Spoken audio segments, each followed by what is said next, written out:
Assalamualaikum warahmatullahi wabarakatuh. Waalaikumsalam warahmatullahi wabarakatuh. Alhamdulillahi rabbil alamin. Wassalatu wassalamu ala ashrafil anbiya'i wal mursalin Sayyidina wa maulana Muhammadin wa ala alihi wa ashabihil mujahidin at-tahirin, amma ba'd. Saudara hadirin kaum muslimin rahimakumullah. Dalam kehidupan sehari-hari kita selalu berhadapan dengan dua hal yang berlawanan, dengan dua hal yang kontroversial kata orang sekarang, yang kita diharuskan memilih satu di antara kedua hal itu. Sejak kita bangun tidur sampai kita tidur lagi, selalu kita hadapi dua persoalan itu, yang benar dan yang salah, yang hak dan yang batil, yang pantas dan yang tercela, yang ma'ruf dan yang munkar. Persis seperti sebaik lagu yang lagi ngepop dan banyak dinyanyikan anak sekarang, madu di tangan kananmu katanya, racun di tangan kirimu. Tapi saya fikir-fikir, bagaimanapun kalau cuma sekedar madu di tangan kanan, racun di tangan kiri, adresnya jelas. Yang repot kalau kita sudah tidak tahu lagi mana yang madu, mana yang racun. Lebih celaka lagi di zaman sekarang, banyak racun mereknya madu. Kita terpedaya, kita terpesona, kita terpukau oleh racun yang bermerek madu ini. Kita minum dia yang akibatnya rawan di dalam kehidupan kita. Sangat banyak racun-racun yang terpancang di sepanjang perjalanan hidup kita ini. Dan dua di antara racun kehidupan itu akan kita bicarakan pada pertemuan kali ini, yakni arak dan judi, minuman keras dan judi.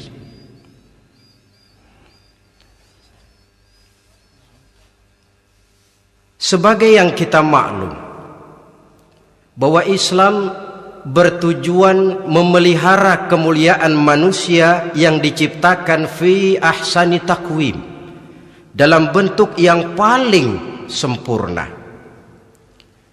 Arak atau minuman keras jelas merupakan hal yang merusak dari berbagai aspek kehidupan. Entah kesehatan tubuh, entah pertumbuhan akal, ketentraman rumah tangga, ketentraman masyarakat, bangsa dan negara. Cobalah sejenak kita adakan penyelidikan. Kalau masuk kita ke dalam penjara, melihat sel-sel di sana, berapa banyak yang mendekam di sel karena urusan minuman keras. Masuk kita ke rumah sakit, berapa banyak yang dirawat akibat minuman keras, akibat stres yang dialaminya. Berapa banyak rumah tangga berantakan, berapa banyak pembunuhan terjadi, pemerkosaan terjadi akibat daripada minuman keras ini. Yang paling ironi kalau dia sudah menyerang anak-anak muda kita. Padahal kita tahu remaja pemuda adalah bentuk miniatur daripada kehidupan suatu bangsa. Akan bagaimana warna Indonesia 20, 30, 40 tahun yang akan datang, remaja dan pemuda kita jawabannya.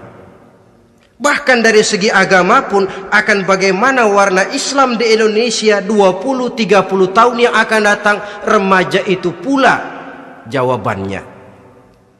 Karena itu tidak terlalu berlebihan kalau saya berkata bahwa untuk menghancurkan Islam di Indonesia ini tidak perlu menghancurkan pondok pesantren, tidak perlu menutup masjid, melarang pengajian, menyegel musola, tidak perlu.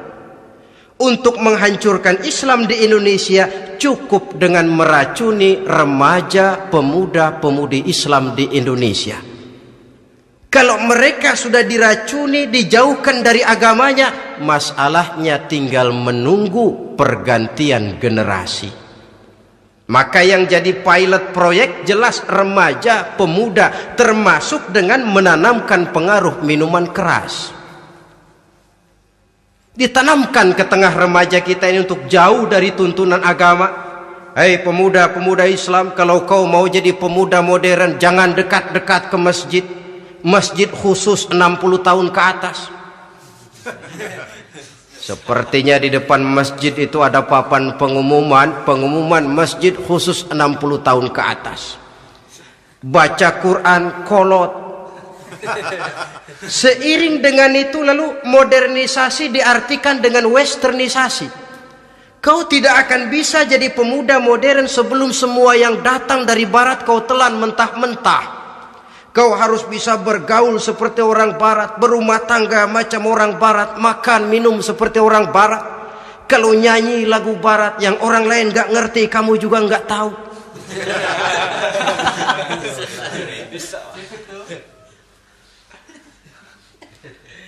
Anutlah itu free love yang pada gilirannya akan mengarah kepada free sex alias samenleven. Isaplah itu ganja, morfin, narkotik.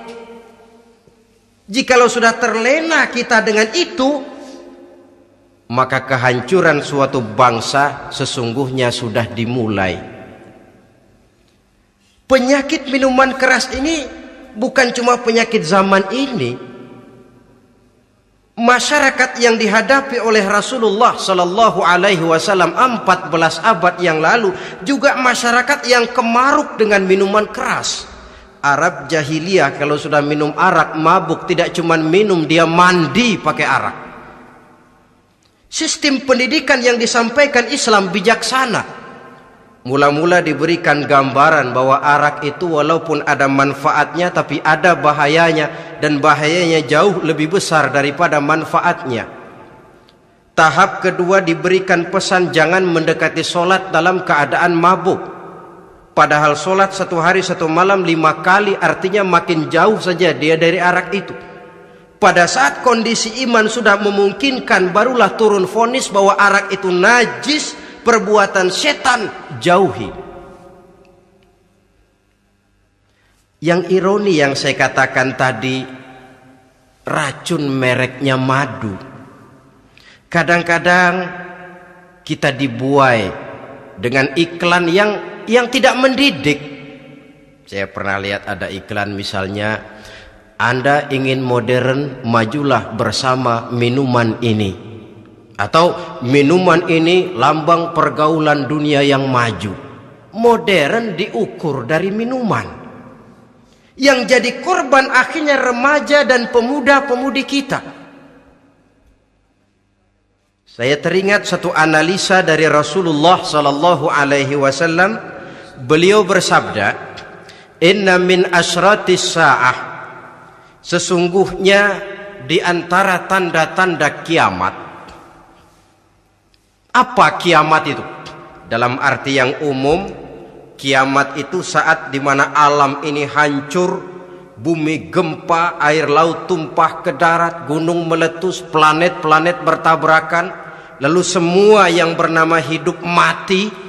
Itu kiamat beneran. Saya nggak mau cerita kiamat beneran sebab saya sendiri nggak kepengen ngalamin. Yang sering kita ngalami ini kiamat kecil-kecilan, kiamat mini. Apa kiamat mini itu? Hancurnya sendi-sendi kehidupan sosial. Maksiat merajalela, munkarat menjadi-jadi. Yang ma'ruf dianggap munkar, yang munkar malah menjadi ma'ruf. Yang salah disanjung-sanjung, yang benar dicaci maki. Tuntunan dianggap tontonan, tontonan malah jadi tuntunan. Kan kiamat kalau sudah begitu. Penjungkiran nilai. Kenapa hal semacam ini bisa terjadi? Penyebabnya kata Nabi, pertama ayyurfa'al ilmu. Ilmu diangkat oleh Allah. Bagaimana cara Allah mengangkat ilmu dan apa maksudnya itu? Allah mengangkat ilmu itu, saudara, caranya pertama dengan mewafatkan ulama. Makin banyak ulama wafat, makin banyak ilmu ditarik. Yang kedua, kurangnya minat orang untuk belajar agama.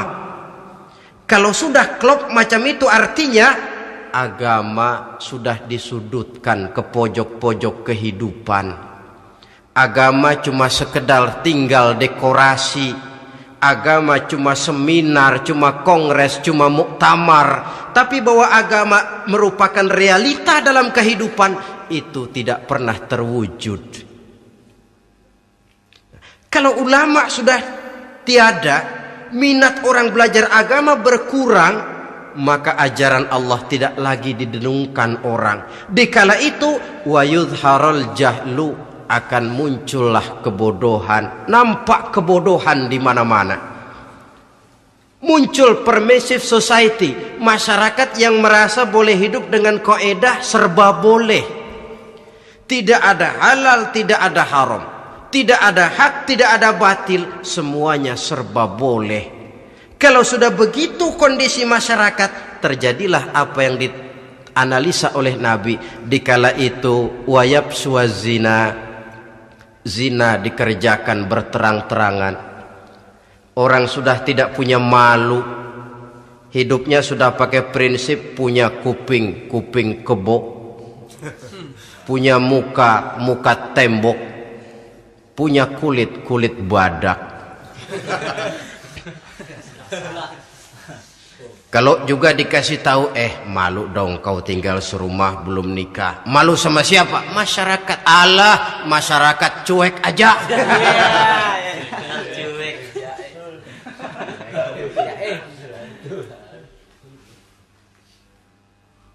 Bukankah realita kalau kita ikuti surat-surat kabar, berapa banyak sudah gadis-gadis bergelimpangan jadi korban? Berapa banyak bayi-bayi yang lahir ke alam ini tanpa harus tahu kemana dia mesti manggil bapak, yang akhirnya mengalami ketrakisan, dimasukkan ke dalam kantong plastik, dibuang ke tempat sampah. Kalau itu sudah terwujud, muncul efek negatif yang kedua, wa yushrabal khamr, arak, minuman keras jadi kebanggaan. Anak muda belum nyohor kalau belum bisa mabuk. Yang enggak mabuk dianggap kolot. Kampungan loh. Bikin malu baru kena segelas saja udah miring. Cengeng. Temen kita no hebat sampai nyungsep di got. Yang nyungsep hebat. Ya, kalau cuma yang hancur kehidupan pribadi. Tapi kalau sudah menyangkut masa depan, yang berarti masa depan suatu generasi adalah merupakan masa depan daripada suatu bangsa. Begitu kerasnya Islam ini melarang minuman keras, sampai bukan cuma sekedar meminumnya saja yang diharamkan, tetapi juga dilarang mengimportnya, memproduksinya, membuka warung yang menjual minuman keras, atau bekerja di tempat penjualan minuman keras. Ada juga yang nyerempet-nyerempet, Pak, kalau sedikit kan nggak apa-apa, nggak mabuk ini. Nah, saya ingatkan hadis Nabi diriwayatkan oleh Imam Ahmad, Abu Daud dan Turmuzi. Nabi bersabda, ma askara kathiruhu faqaliluhu haramun. Apa yang banyaknya menyebabkan mabuk, sedikitnya pun tetap haram hukumnya. Memang barangkali mungkin ada manfaatnya, tetapi bahayanya jelas lebih besar ketimbang manfaat yang bisa timbul daripada jenis minuman keras itu sendiri. Dalam hadis lain Nabi pesankan, man kana yu'minu billahi wal yaumil akhir fala yaq'udu ala ma'idatin taduru 'alaiha al-khamru. Siapa yang beriman kepada Allah dan beriman kepada hari akhirat, jangan dia duduk di dalam satu pertemuan yang di dalam pertemuan itu diedarkan minuman keras. Masuk ke dalam lingkungan macam itu saja tidak diperkenankan. Kenapa? Asyariku fi syarri syarrun. Bersekutu dengan kejahatan, jahat juga hukumnya. Semalam kamu mabuk ya? Enggak, temen, saya cuma ngebeliin aja kok. Apalagi ngebeliin.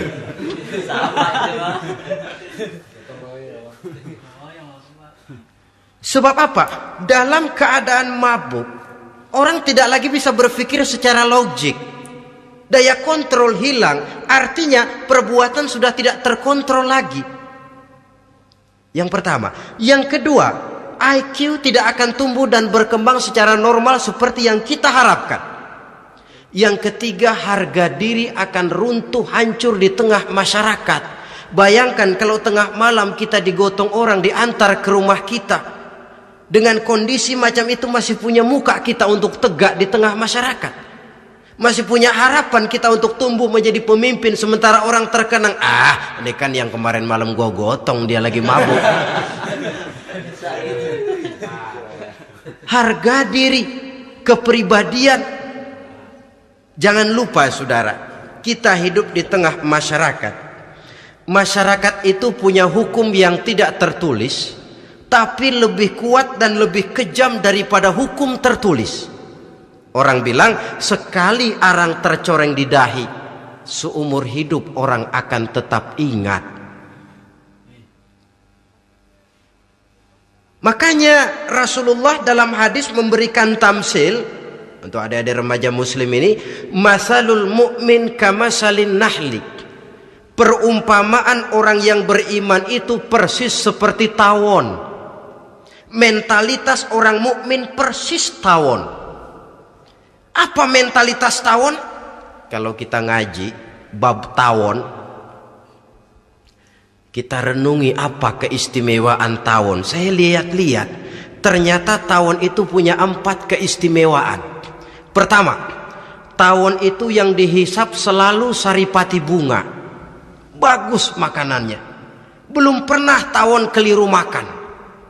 Saya belum pernah dengar kok ada tawon makan tahu.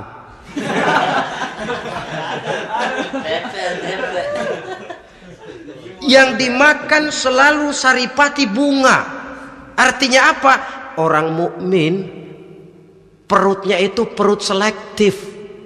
Yang dimakan yang baik-baik, yang diminum yang baik-baik. Yang baik menurut agama itu adalah yang halal, thayyibat. Perutnya selektif, bukan perut asbak. Kalau asbak, puntung apa saja masuk ke dalamnya. Tapi mukmin perutnya ini selektif. Daging kambing masuk, tahu masuk, kangkung masuk, kodok minggir, air kelapa minum, kopi minum. Tapi kalau sudah berbau minuman keras, minggir. Sebab apa? Makanan dan minuman yang kita masukkan ke dalam perut besar ini akan digiling dalam perut besar, akan melahirkan energi, menggerakkan sel-sel pembuluh saraf. Kalau makanan dan minuman itu terdiri dari yang haram, energi yang ditimbulkan olehnya energi yang haram, mempengaruhi sel-sel pembuluh saraf. Orang akan cenderung berpikir yang haram kalau terlalu sering memakan makanan haram. Kalau sudah berpikir kepada yang haram, perbuatan pun akan mengarah kepada yang haram juga. Contoh kecil aja dah, ada nggak maling mikirin majelis taklim? Ada. Karena yang dimakan lebih banyak yang haram, yang dipikir paling-paling nanti malam rumah siapa lagi nih ya? Sudah mengarah ke sana.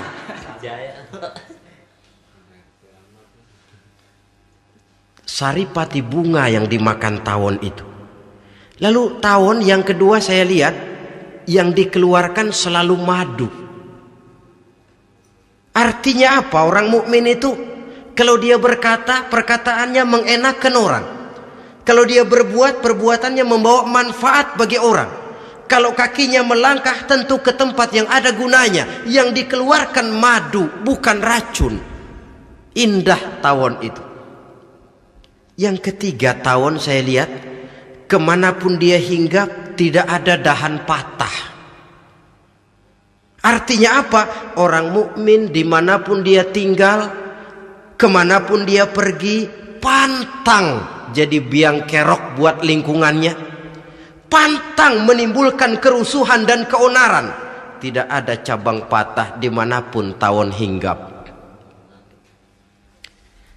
Tapi juga yang keempat, saya lihat-lihat tawon itu jangan coba-coba diusik. Satu kali dia diusik, kemana orang lari? Nyilem masih ditungguin. Tawon. Tapi kalau nggak diusik, nggak ada tawon usil ke pasar nyariin orang. Ketika dia diusik, inilah saatnya saya harus mempertahankan kehormatan diri saya. Dia pun bangkit. Artinya apa? Orang mukmin tidak boleh nyari-nyari musuh. Tapi ketemu musuh tidak boleh lari. Musuh jangan dicari, bertemu pun jangan lari. Mentalitas orang mukmin seperti tawon, yang dimakan baik, yang dikeluarkan baik, kemana dia tinggal tidak menimbulkan keonaran buat masyarakat, tapi juga sanggup menjaga dan mempertahankan kehormatan dirinya. Kalau konteksnya dengan masalah yang sedang kita bicarakan, minuman keras, saya katakan tadi, kita kadang-kadang salah pilih, tertipu oleh racun yang bermerek madu. Ada minuman empuk, nyari yang keras, salah pilih. Ketahuan orang bikin pel buat anjing, manusia yang nelen. Akhirnya miring kayak anjing. Saudara, mari kita renungi An-Nisa ayat 140.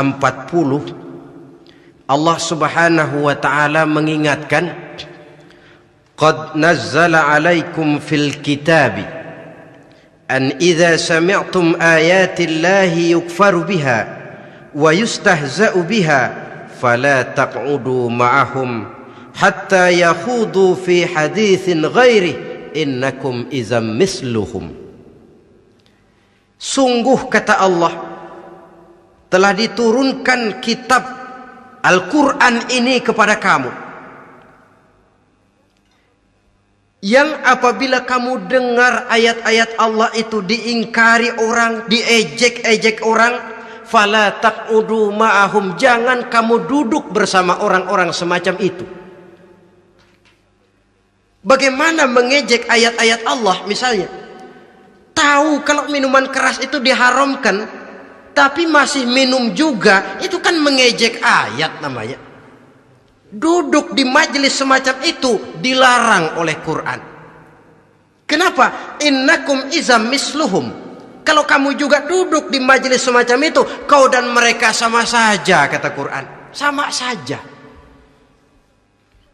Tahu kalau minuman yang memabukkan itu diharamkan agama, tapi diminumnya juga mengejek ayat Allah. Duduk di tengah kelompok mereka berarti ikut mengejek ayat Allah.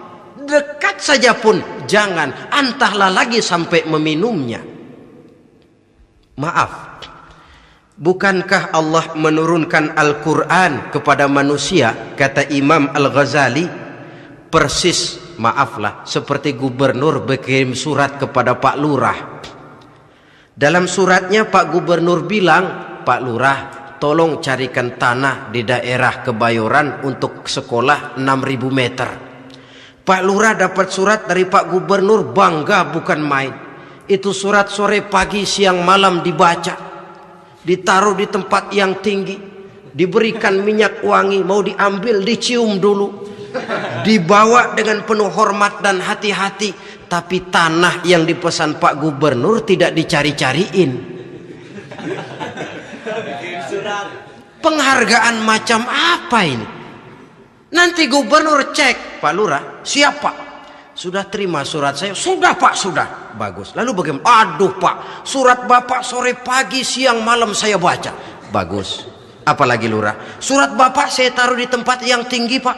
Saya pakaiin minyak wangi. Mau saya ambil, saya cium dulu. Saya bawa dengan penuh hormat dan hati-hati. Bagus Lurah, kau memang hormat sama atasan. Cuman Lurah, tanahnya udah dicariin belum? Nah yang itu belum tuh Pak. Belum. Kata gubernur, bagus Lurah, besok berhenti lo ya.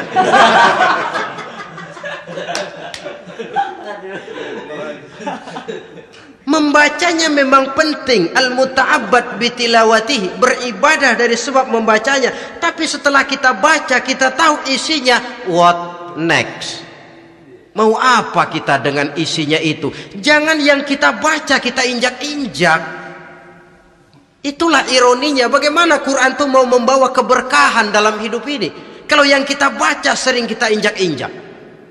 Dalam kehidupan kita baca ayat wa ahallallahu al-bai'a wa harramar riba. Allah halalkan jual beli, Allah haramkan riba, tapi renten ditelan terus.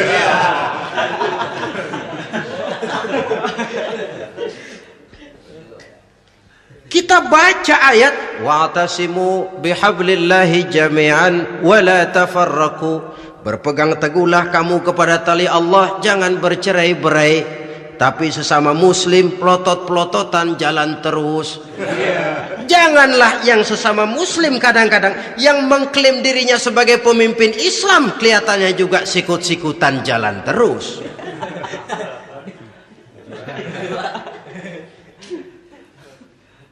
Sehingga tidak heran kalau orang bilang di bawah ngamalin ayat kursi, sudah sampai di atas ayat hilang, tinggal kursi saja yang diamalin.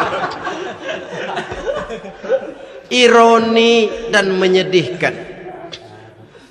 Perjalanan panjang memang, saatnya kita menunggal dengan Al-Quran ini. Tetapi prosesnya memang harus kita mulai dari sekarang.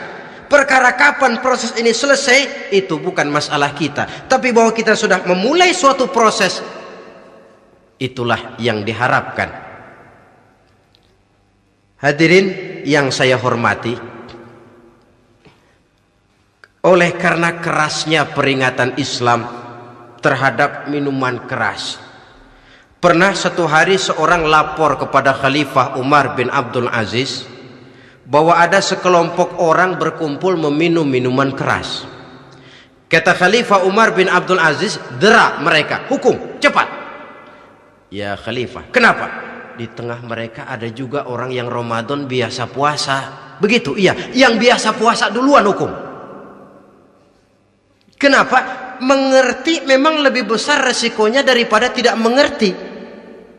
Kalau yang tidak mengerti dilatar belakangi oleh kebodohan, barangkali masih bisa ditolerir, masih bisa dimaklumi. Ini toh sudah tahu mau puasa, kenapa berkumpul di majelis yang ada minuman keras? Tapi memang kelompok ini kan memang selalu ada. Kita lihat dalam masyarakat itu kan ada 4 kelas itu. Pertama, ada orang yang tahu perintah dan tahu larangan. Ini the first class, kelompok terbaik. Perintah tahu, dia kerjakan. Larangan tahu, dia jauhi. Ini orang terbaik. Yang kedua, ada orang tahu perintah tapi tidak tahu larangan. Perintah tahu, larangan tidak tahu. Sholat mau, puasa mau, zakat fitrah bayar, nyolong mau, mabuk ayo. Perintah tahu tapi larangan tidak tahu, akhirnya semua dikerjain. Barangkali yang rada bingung malaikat, bagaimana nyatatnya ini, kotor absen. Gelas yang ada di hadapan saya ini, kalau semua diisi air putih macam ini, kan jelas bisa diminum orang. Kalau semua diisi bensin, jelas bisa diminum motor. Tapi kalau separuh diisi air putih, separuh diisi bensin, kacau. Kalau gelas yang ada di hadapan saya ini sepenuhnya diisi air putih, jelas bisa diminum orang. Kalau sepenuhnya diisi bensin, juga jelas bisa diminum motor. Yang repot kalau separuh diisi air putih, separuh diisi bensin. Kacau statusnya. Orang minum mabuk, motor minum pun mogok. Dijual juga tidak laku barang campuran. Inilah makna pernyataan Allah, wala talbisul haqqa bil batil. Jangan kamu campur adukan antara yang hak dan yang batil. Perintah dikerjakan, larangan pun dikerjakan juga. Kelompok ketiga, ada pula manusia yang tahu larangan tapi tidak tahu perintah. Larangan tahu tapi perintah tidak tahu. Jahat sama tetangga tidak. Mencuri tidak, mabuk tidak, zina tidak, sholat tidak, puasa tidak, polos, semua serba tidak. Dan yang terakhir, kelompok keempat, perintah tidak tahu, larangan pun tidak tahu. Ini masuk kelompok makhluk gratis. Misalnya kambing, ayam, kerbau, itu kan makhluk-makhluk yang memang perintah tidak tahu pun larangan juga tidak tahu. Nah, dalam hubungannya dengan ini saya mengajak, marilah kita berusaha sekuat mungkin menjauhkan diri dari minuman keras yang jelas bahayanya dengan hidup tidak jauh dari bimbingan agama. Hadirin kaum muslimin rahimakumullah. Kawan seiring dan sejalan dari minuman keras, judi namanya. Saudara kembar barangkali. Yang satu sering menimbulkan yang lain, tetapi bukan tak jarang keduanya berjalan berdampingan. Posisi judi dan arak ini dalam Quran sama bahayanya. Apa sebab? Mentalitas judi adalah mentalitas sirkeless, lingkaran setan. Artinya yang menang biasanya ketagihan, yang kalah biasanya penasaran. Ini yang menyebabkan orang tidak mau berhenti. Kalau dia menang, dia ingin mencoba untuk menang dalam jumlah yang jauh lebih besar lagi. Kalau dia kalah, dia penasaran, kenapa hari ini kalah? Barangkali sial, besok malam saya tebus. Mental semacam ini memang sulit untuk berhenti. Kenapa judi diharamkan dalam Islam? Pertama, seorang muslim di dalam berusaha mencari harta, dia harus mengikuti sunnatullah. Kata kita orang muslim, hukum alam kata orang sekarang, natural of law bahasa kerennya. Berusaha menurut hukum kausal, memasuki rumah dari pintunya, menunggu suatu akibat dari sebab yang kita lakukan. Bahwa kalau begini mesti begitu. Karena kita memang terikat oleh permainan yang disebut hukum alam ini.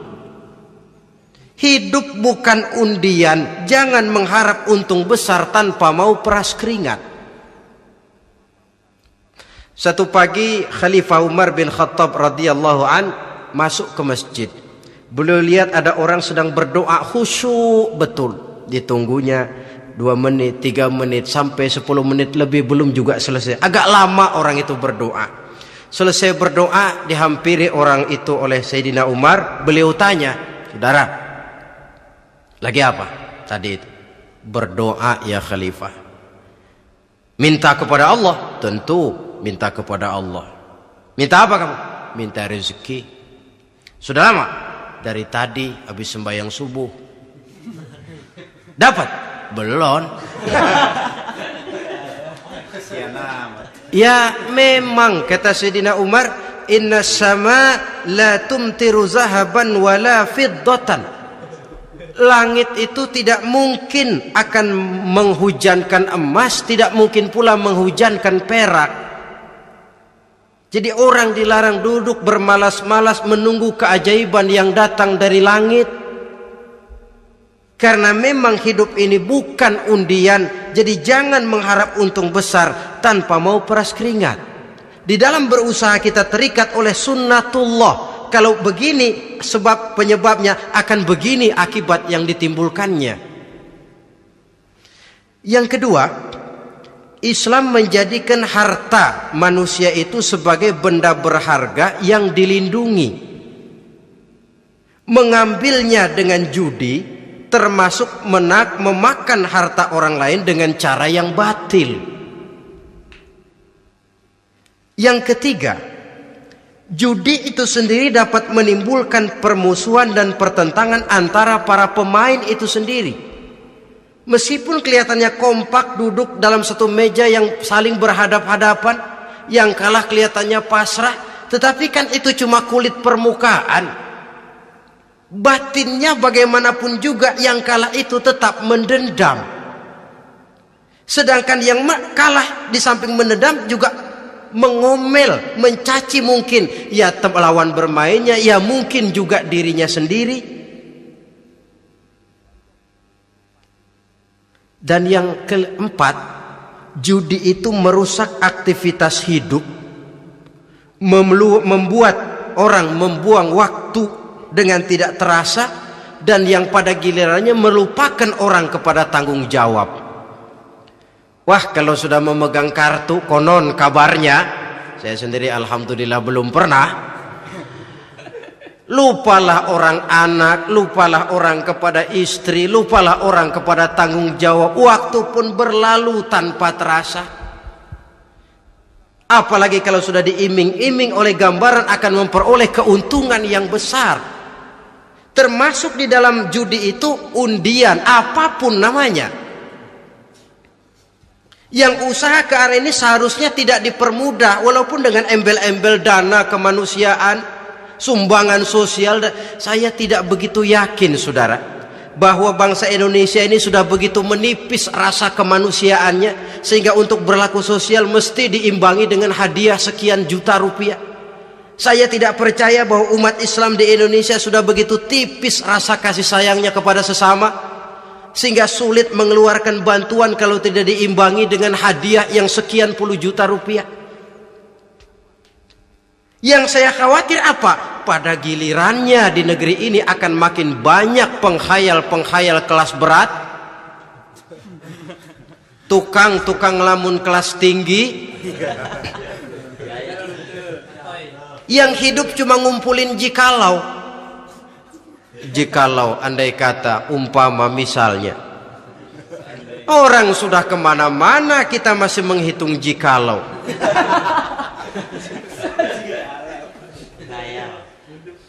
Orang boleh saja mengharap burung terbang tinggi, tapi punai di tangan jangan dulu dilepas. Artinya idealisme silahkan terbang setinggi langit, tapi kaki harus tetap berpijak di alam realita. Bahwa memang lebih baik makan singkong dalam kenyataan daripada makan roti tapi ngimpi.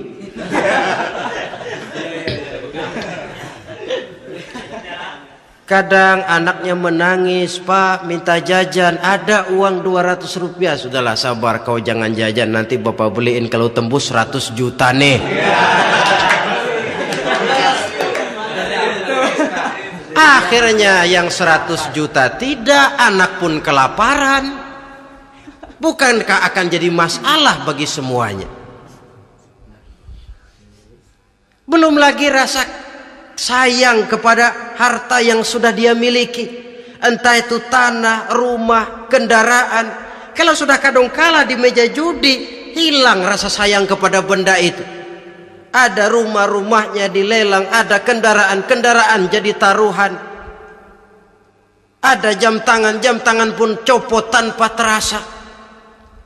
Maka berapa banyak rumah tangga berantakan, istri minta cerai, orang jadi nekat merampok, orang jadi nekat mencuri, korupsi kalau dia pejabat. Akibat apa ini? pengaruh yang namanya judi. Saudara kaum muslimin, ma'asyiral muslimin rahimakumullah. Itu sebabnya di dalam surah Al-Maidah ayat 90 Allah menekankan, innamal khamru wal maisir wal ansab wal azlam rijsun min amali syaitan fajtanibuhu la'allakum tuflihun. Sesungguhnya arak, judi, berhala, mengundi nasib itu rijsun. Ya Allah, jarang benar Quran menggunakan kalimat rijsun. Rijsun ini sudah merupakan puncak kekotoran. Bapak moyangnya najis, itu rijsun. Rijsun, kotor.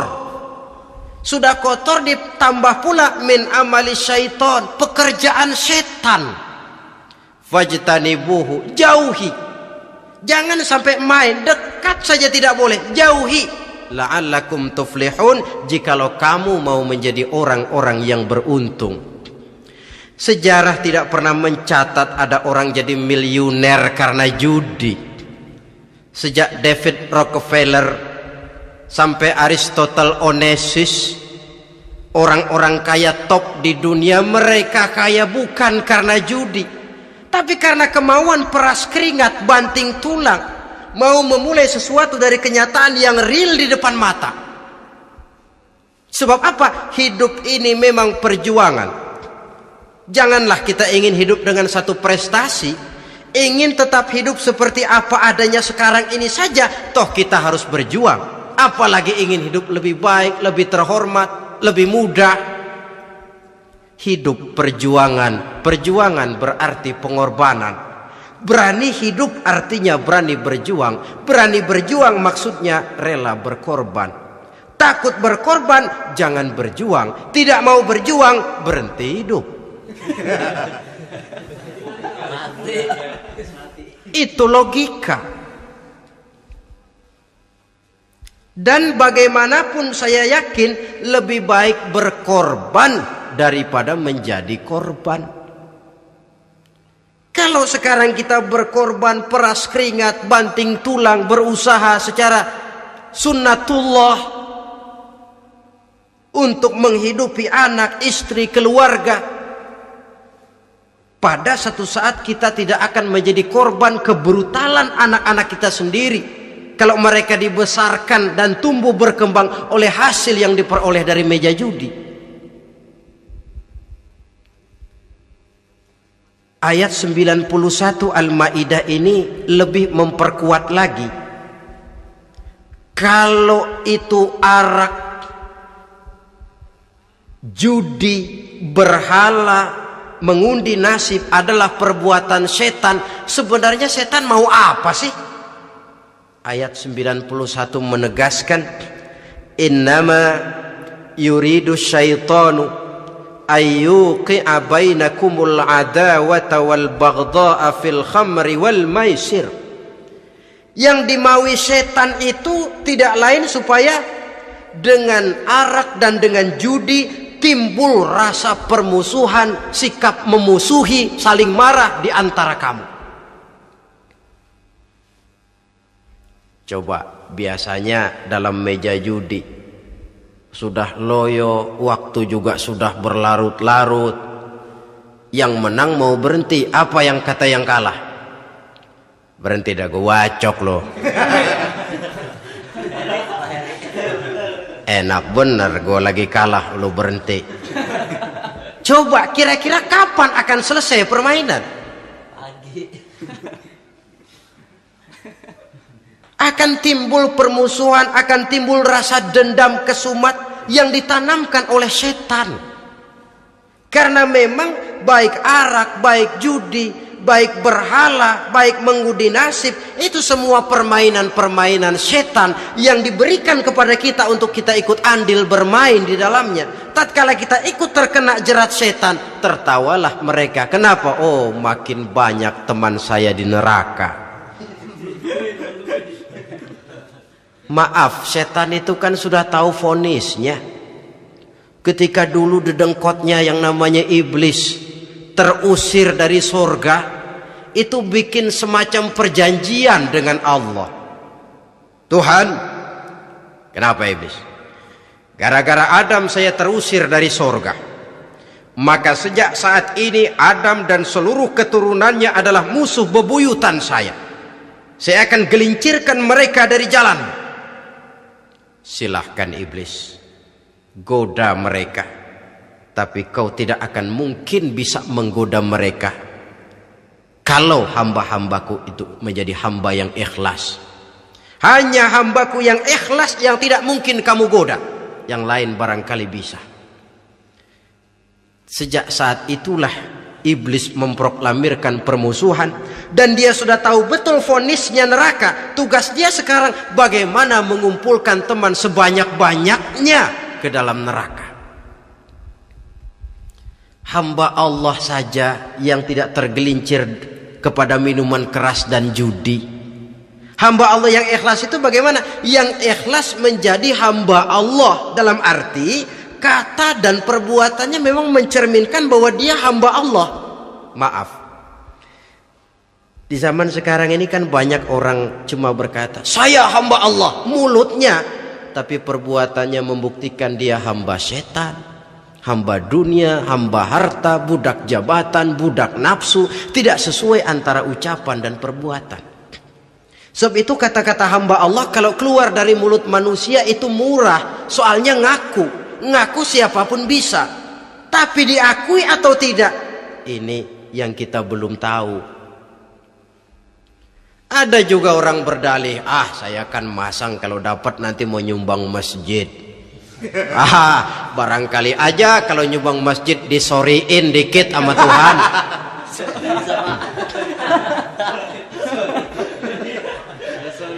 Apa bisa begitu? Saudara, kita tidak mungkin mencuci kain dengan air najis. Innallaha thayyibun, kata Nabi, la yaqbalu illa thayyiba. Allah itu baik dan hanya menerima yang baik. Bahwa dalam Islam tujuan yang baik harus dicapai dengan prosedur yang baik. Bahwa niat menyumbang masjid bagus, tapi hasil daripada judi atau undian tidak akan menyampaikan kita kepada tujuan itu. Tidak boleh mencuri kain walaupun niatnya untuk sholat. Kalau nyolong kain niatnya buat sembayang, dimaafin kali. Walaupun sholatnya sah, mencuri kainnya tetap saja dosa. Islam tidak menghalalkan segala cara untuk mencapai suatu tujuan. Bahwa tujuan yang baik harus dicapai dengan cara yang baik juga. Dan penyakit judi ini juga bukan penyakit baru. Sejak dulu masa jahiliyah judi mereka, saya kira kalau Las Vegas, kota judi Amerika saja barangkali masih kalah dengan cara judi jahiliyah dulu. Mereka kalau sudah judi itu uang. Habis uang, ada punya tanah pasang taruhan. Habis tanah, ada rumahnya dipasang. Apalagi yang ada? Ternak unta dipertaruhkan. Harta habis, rumah ludes, kebun binasa, ada istri juga dipasangin. Judi.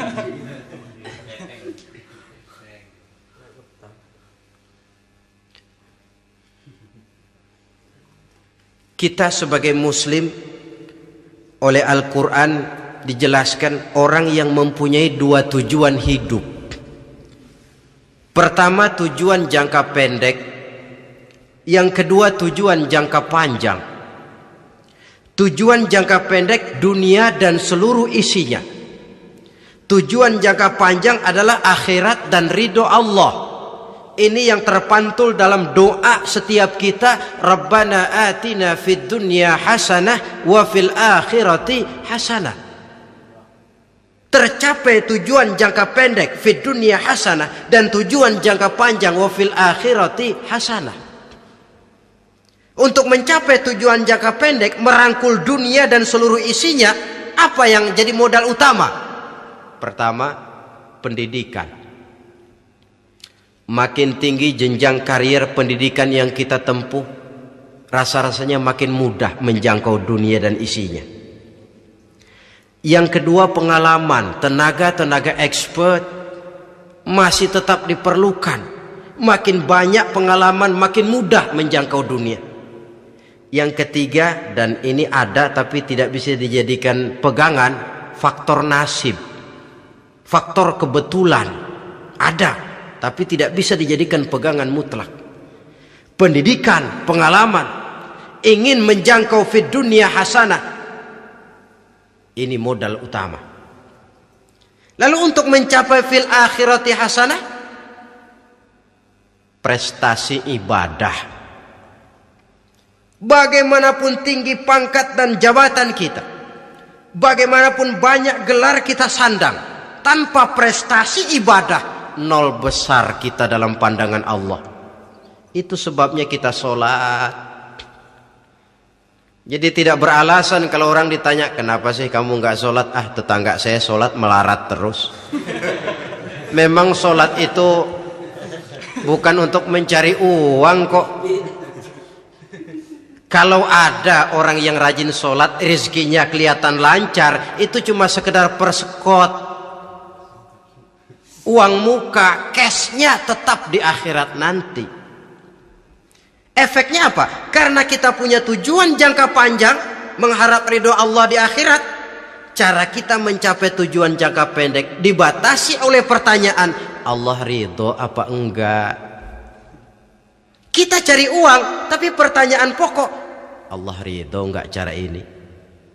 Kita mengejar kedudukan, tapi Allah ridho enggak dengan cara ini? Ini yang menyebabkan kita lantas tidak lalu menghalalkan segala cara. Yang penting tujuan tercapai, cara apapun halal. PKI kan cuma PKI yang berprinsip asal tujuan tercapai, cara apapun halal. Dan kita sudah sepakat PKI dan seluruh ajarannya tidak berhak hidup di bumi Pancasila ini. Cuma jangan sekedar PKI-nya dikutuk tapi ajarannya dipakai.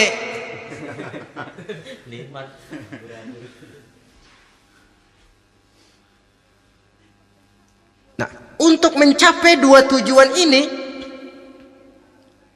Islam mengajarkan sistem keseimbangan. Sehingga Nabi sabdakan, "I'mal lidunyaka ka'annaka ta'ishu abada, wa'mal li akhiratika ka'annaka tamutu ghada." Bekerjalah buat duniamu seolah-olah kau akan hidup untuk selamanya, tetapi bekerjalah untuk akhiratmu seolah-olah kau akan mati besok. Jadi kalau kita sudah sholat menghadap Allah, usolli fardal maghrib, Allahu Akbar, ingat seolah-olah kita akan mati besok supaya timbul khusyuknya. Tapi kalau kita sudah bekerja, kuliah, bekerja, belajar di tempat tugas, ingat seolah-olah kita akan hidup selamanya supaya timbul gairah kerja. Jangan dibalik. Di kantor ingat mati, lemas terus. Ngapain kerja sungguh-sungguh bakalan mati. Lagi sholat ingat Duta Merlin, Altiron Plaza, ya kacau. Salah pasang, tidak pada tempatnya. Untuk mencapai fid dunya hasanah ini, Islam mengajarkan tempuh jalur yang mengikuti sunnatullah. Itu yang dihargai oleh agama. Terikat oleh hukum kausal bahwa kalau ini yang saya usahakan hasilnya akan begini. Perkara nanti hasil tidak seperti yang kita harapkan, baik sangkalah kita kepada Allah. Sebab kita tidak tahu rahasia apa di belakang itu. Kadang orang mengeluh, habis saya rajin sholat tapi rezeki seret, berhenti aja dah. Kita tidak tahu rahasia di belakang itu. Pernah hadirin, satu hari seorang petani, dia selesai bekerja di ladang, istirahat. Dia tidur di bawah sebuah pohon beringin. Di sebelah pohon beringin itu ada pohon labu. Dia berpikir, Kalau saya lihat-lihat Tuhan nggak adil katanya. Masa pohon beringin pohonnya besar, buahnya kecil. Pohon labu pohonnya kecil, buahnya gede. Tuhan bukan arsitek ulung ini.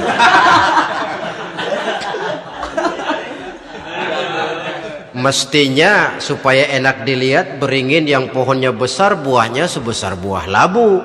Pohon labu yang pohonnya kecil buahnya kecil saja sebesar buah beringin. Tidak adil Tuhan. Baru dia selesai berpikir Tuhan tidak adil, jatuh sebutir buah beringin tepat menimpa hidungnya. Dia terkejut. Astagfirullahalazim. Kalau begitu saya sadar katanya, Tuhan benar-benar adil. Coba kalau buah beringin segede buah labu. Waduh, kayak apa muka saya ini?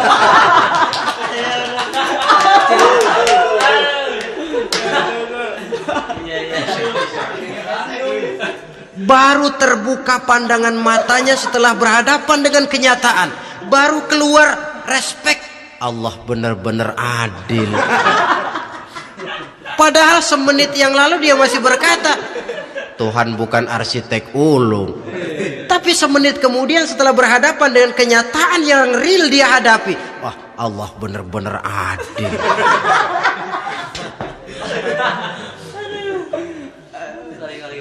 Itulah kehidupan ini.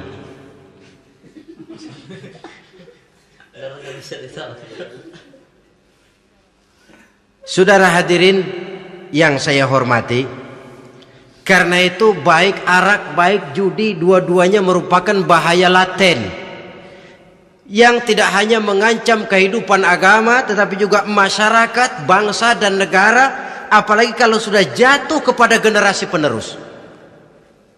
Dan yang bagaimanapun juga saya berpikir sebenarnya remaja, pemuda, pemudi kita cuma korban dari suatu sistem. Sebab ini merupakan tanggung jawab bersama. Ulama mubalik macam saya paling wewenangnya cuma ngomong. Yang punya SK untuk memberhentikan pabrik minuman keras itu kan Menteri Perindustrian. Tangan-tangan eksekutif. Sehingga kalau Nabi katakan man ra'a minkum munkaran falyughayyir biyadihi wa illam yastati' fa bilisanihi wa illam yastati' fa biqalbihi. Apabila salah seorang kamu melihat suatu kemunkaran, termasuk minuman keras dan judi di dalamnya, rubah itu. Dengan cara apa? Kalau kau mampu dengan tangan, artinya power, kekuatan. Kalau dengan tangan tidak mampu, ini orang kalau gue pukul gue yang melintir nih. Umpamanya fabilisani, dengan lidah ngomong. Mas, saya senang sampean tinggal di sini, kampung kami tambah warga, tapi tolonglah jangan bawa pengaruh yang tidak baik. Kalau ternyata bicara pun tidak berani, fabiqalbi, cukup dalam hati, sekurang-kurangnya tidak ikut membenci kemungkaran dalam hati. Itulah kadar iman yang paling lemah. Ini secara umum. Tapi kalau hadis ini kita mau adakan semacam, katakan description of job, bahasa kerennya, kita adakan pembagian tugas. Siapa yang harus merombak kemungkaran dengan power? Penguasa, pemerintah, sebab dia punya aparat. Siapa yang merombak kemungkaran dengan lidah? Ulama, kiai, mubalik, ngomong. Siapa yang hanya merubah kemungkaran dalam hati? Kita umumnya rakyat lemah ini, yang mau ngomong gak berani tapi hati pegel. Nah, kalau sudah ada pembagian tugas semacam itu, insya Allah masing-masing akan berjalan pada relnya. Dan pada akhirnya selamatlah kita, bangsa Indonesia, umat Islam pada khususnya, dari bahaya, baik bahaya minuman keras maupun bahaya judi. Menyelamatkan bangsa dan yang lebih lagi menyelamatkan masa depan kita. Sekianlah saudara pertemuan kita pada saat ini. Mudah-mudahan ada manfaatnya. Terima kasih atas segala perhatian. Mohon maaf atas segala kekurangan. Usikum wa nafsi bitaqwallah. Wassalamualaikum warahmatullahi wabarakatuh.